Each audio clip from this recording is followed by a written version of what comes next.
Hello students, today we are going to start a new chapter called the matter. Okay, so matter, when we talk about matter, what is it?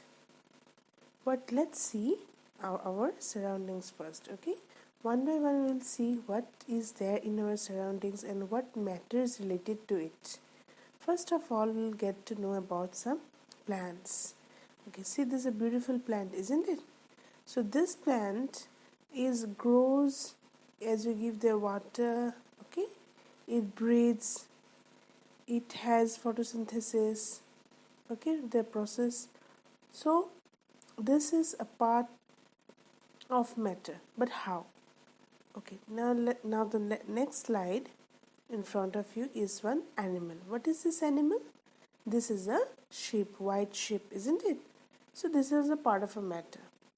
Now water which we drink, we use in everyday in our life. This is also a matter. River, so beautiful blue river, isn't it? So rivers are also always flowing. So river is also a part of a matter.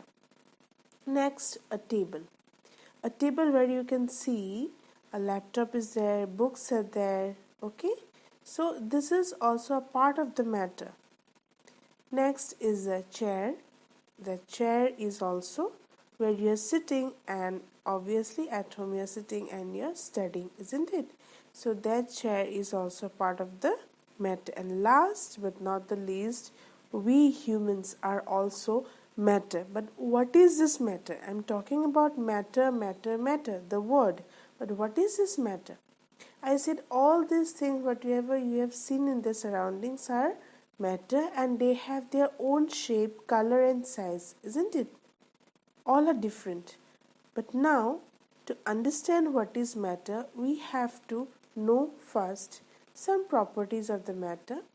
Okay, so matter, how we can define that? This has mass and takes up space, means that is everything. Each and every part of our surroundings is made up of matter, means it has a mass, means it has some weight, and also it has the space. It will occupy a space, and it is called a matter. So matter is what? Anything that occupies space.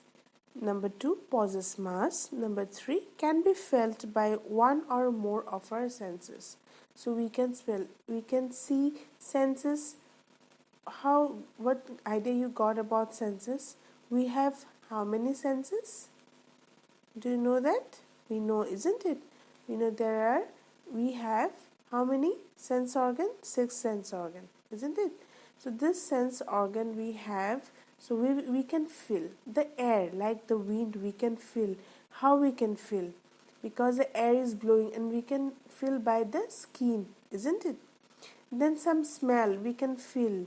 The agarbatti, while you are pouring just when you burn the agarbatti, we can smell it, means by the nose we can smell it. So these are all the part of the matter. Now what is matter made up of? So matter is made of the molecules which are made of atoms of same or different elements. So many elements are there in our environment. So it may be same or different elements, those atoms, and those atoms together make up molecules, and those molecules is made up of what? Matter is made up of those molecules. Okay. So now see, molecules are what? They are made up of 2 or more atoms that are joined together chemically and act as a single unit, just like a one unit. Okay, like a table where you are studying, that here many molecules are there. That is a solid matter, and there many molecules are there together, packed together. Okay. Then number 2, they have chemical bonds that hold the atoms together and are so small that models are used to understand them. So this models you will get one in the upper higher classes. Okay. So next we'll go to the main 3 fundamental states of matter. What are the 3 fundamental states of matter?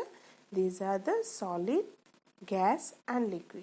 Solid, I think you can see the ice cube, isn't it? It is packed together, a solid thing.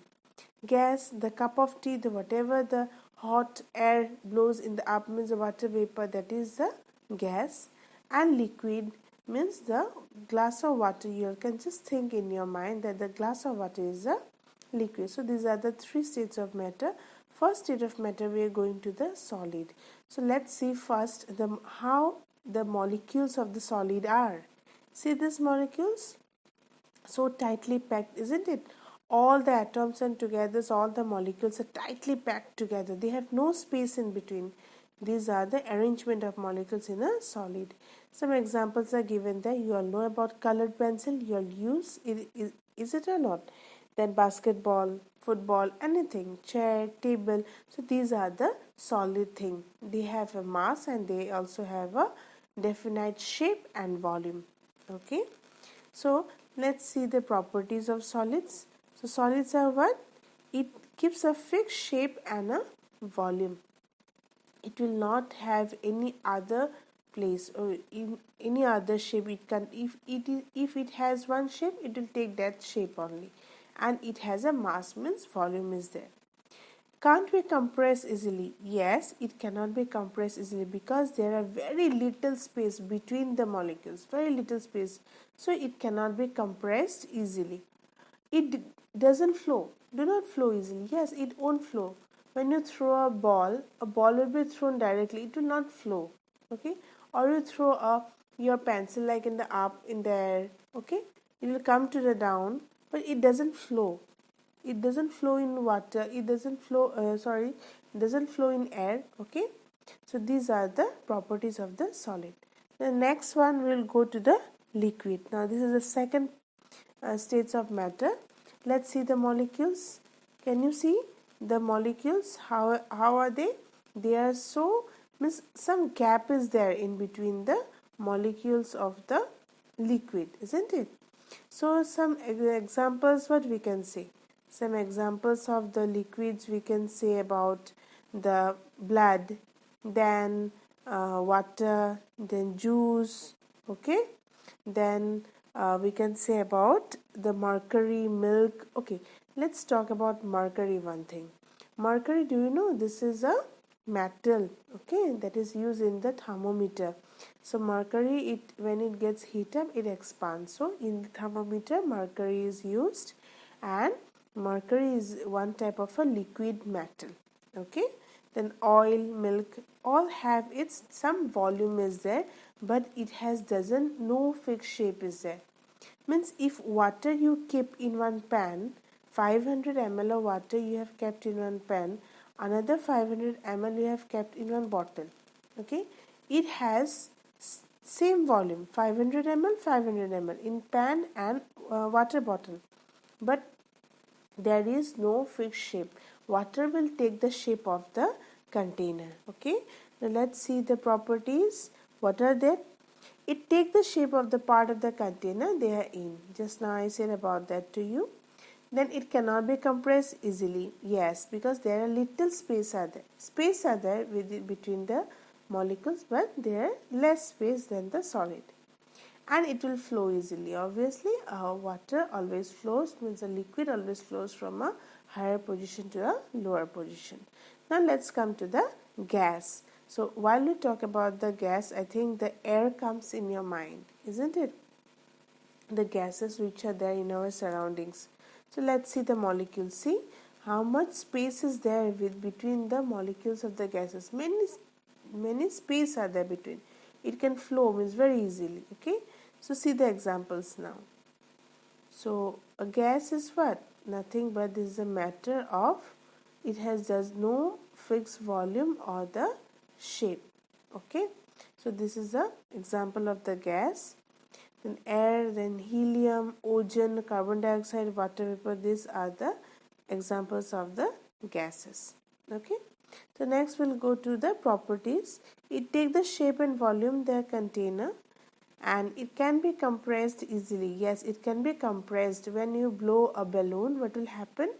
The whole air will go inside it. Okay.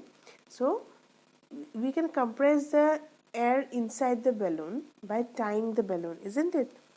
And it can flow. Yes, very easily it can flow. Even it can easily flow than the liquid also. Okay. So today this part of this chapter, first part of the chapter is finished. Second part will be on. Till then you just go on with the topic and have a good day. Thank you.